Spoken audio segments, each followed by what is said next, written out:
The NBA is truly the gift that keeps on giving.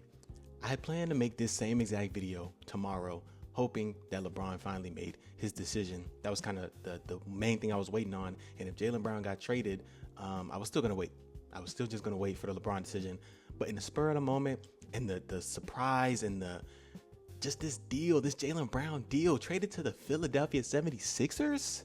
The 76ers, their name haven't even been in these talks the entire time that Jaylen Brown has been in trade rumors. And now, boom, suddenly he's going to Philly. Paul George is going to Boston, as well as 2 first-round picks and 2 second-round picks, I believe. Yep, 2 first and 2 seconds, and Paul George going to the Boston Celtics for Jaylen Brown.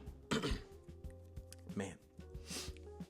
Shout out to Adam Silver, man. This is one of the greatest offseasons we've ever had. Shout out to Adam Silver. He gets a lot of flack, but right now the offseason is cooking. Now to talk about this trade, Boston couldn't get nothing else.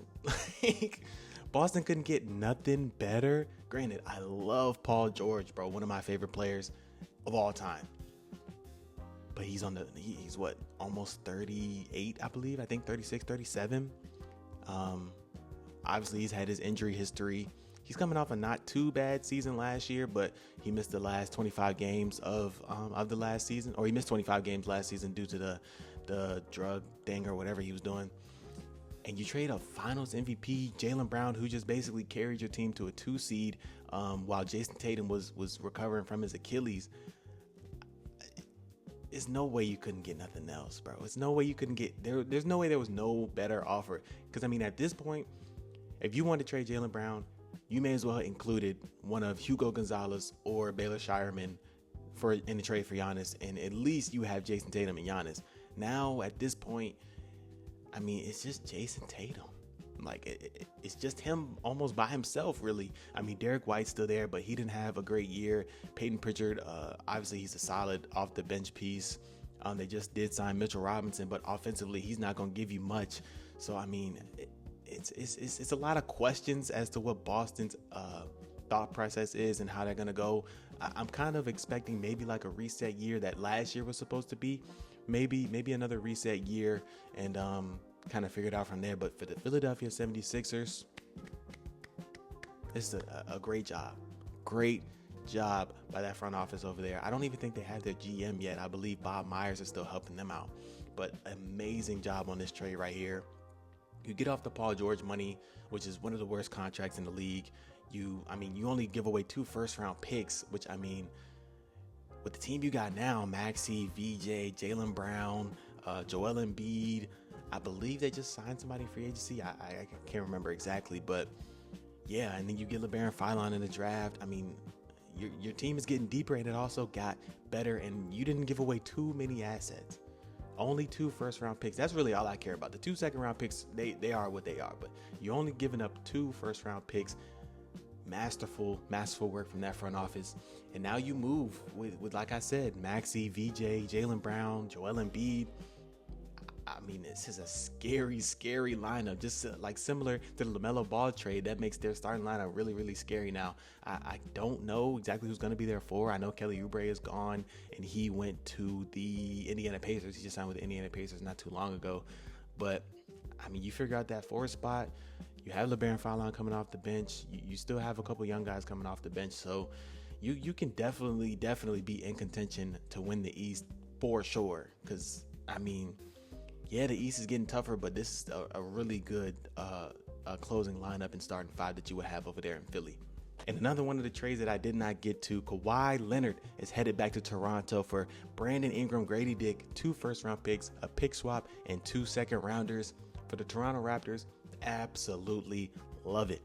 I feel like if you swap Kawhi Leonard and Brandon Ingram in this past playoffs for the Toronto Raptors, they might have been in the conference finals. They're 1 game away from beating the Cleveland Cavaliers. And I mean, you get to a game 7, and if you had a guy like Kawhi to put numbers on the board, I mean, hey, that's at least going to the next round. And with Kawhi, they might have been better than Detroit, truthfully. And especially if you didn't have to worry about Jalen Duren doing any damage, as he didn't really have too good of a playoffs. If you can secure Jalen Duren, I think they had a really, really good chance of beating Detroit in that next round. And then obviously going on to New York, who knows what would have happened. But at the very least, you can say, hey, we could have made the conference finals, and all we had to do was swap Brandon Ingram, get rid of Grady Dick, who we weren't even playing during the playoffs, and then get off of some picks that may not even be too valuable in the future. Love this trade for Toronto. Now, as for the Clippers, you get Brandon Ingram, you take a flyer on Grady Dick. Obviously, you get 2 first-round picks and a pick swap, so basically 3 first-round picks. And I mean, it's solid. You get some picks back. You kind of sell high on Kawhi, who's looking for an extension on the back half of his career. Also is looking to retire in Toronto. Obviously, I believe he's like 35, something like that. But you get a solid return for somebody who, if you would have waited any longer, you probably wouldn't get a similar return. You still return an all-star in Brandon Ingram. Not sure what you're going to do with him. I mean, with the way that the lottery system is going to be set up soon, it's probably best to keep him and to stay in that out of the relegation zone, out of the bottom 3 teams in the league.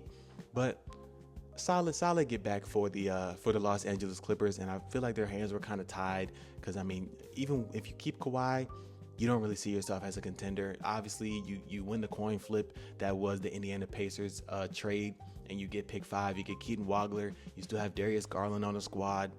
But like I said, even with Kawhi on that squad, I don't think anybody was seeing them contending or maybe even being an 8 seed at the very highest. But a really, really good return for both sides. I think this could work out. Los Angeles can kind of reset and, just take a look at their deck of cards and decide what to play next. Now, as for the Toronto Raptors, they're immediately into contention.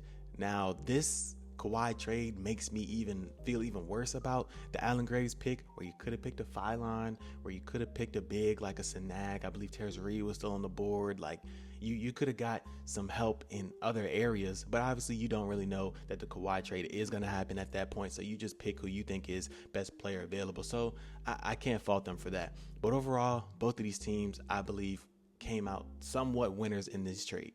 Like I said, the NBA is the gift that just keeps on giving. So once again, another blockbuster trade that I did not get to. Ja Morant is headed to the Portland Trail Blazers for Jeremy Grant and Chris Murray. No picks involved.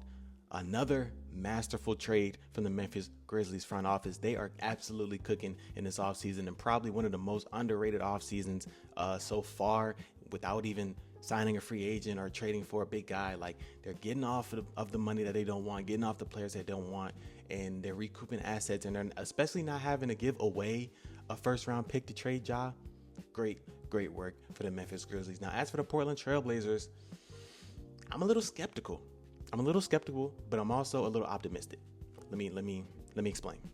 Skeptical because of the guards. You have Ja, you have Drew Holiday, you have Shaedon Sharpe, you have Scoot Henderson. Drew Holiday, we know, is a proven winner, can play both ends of the floor, is pretty versatile, so I think he'll be fine there. Shaedon Sharpe had an okay start to the year, got hurt, and he can put buckets up, but he doesn't really defend too well, and I think he'll be kind of a problem sitting beside everybody else. Oh, and Dame. How did I forget Dame? Dame, obviously, we know who he is. He nothing else needs to be said. Scoot Henderson had a really, really good 2 games against San Antonio in the playoffs, but other than that, it was a solid, okay type of season. And then, of course, now Ja Morant. I mean, we know what he can do and what he can be. Obviously, he's had a bad couple of last few years, but we know what he can be. He's been an all-star type player, and I think he can get back to that. But it's just a lot of guards that can go. Like, these guards are good at worst. All of these guards are good at worst. And it's going to be hard to find a lot of minutes. But on the optimistic side, you look at the San Antonio Spurs. They had De'Aaron Fox, Steph Castle, Dylan Harper, Devin Vassell. Like, they had plenty of guards, plenty of ball handlers. It can work. Like, they can definitely make it work. And it's not even like all those guards are shooters. Like, De'Aaron Fox isn't really a shooter. Dylan Harper, he heated up after the All-Star break, but he wasn't considered a shooter. Steph Castle isn't considered a shooter. Devin Vassell is probably the only shooter out of that group. But to have a bunch of guards that provide rim pressure, like Scoot Henderson, Shaedon Sharpe, Drew Holiday, he's even a better shooter. And obviously you're going to have Dame so he can space the floor. It could work. Like, it could work. It's going to take a lot, but their new coach, Mike Nori, I think he can get it done. I think he can definitely get it done. And I kind of see Portland possibly being a top 6 seed if they can really figure it out, because you still have Donovan Clingan on that back end. You still have Toumani Camara. So there's defensive infrastructure around these guards that may not be the best defensively. Speaking of Dame and Scoot and Shaden and Ja. But, I mean, we know Drew Holiday, once again, he's the defender. So it could work. It could not work. But you can say that for like every single trade or every single transaction. But that's just kind of how I feel about this Ja trade. I will applaud both sides, I will say. Portland going out and making some type of move. Obviously, you had no draft picks. There was really no free agents that you were interested in really signing. So going out, getting your guy Ja, not throwing any picks in the trade, and the same from Memphis. Getting off of Ja, starting fresh with Cam Boozer and Coward and Edey and, all those guys, and getting in Jeremy Grant, who I believe has a player option after this year. But, I mean, he could be a tradable contract at the trade deadline or next year.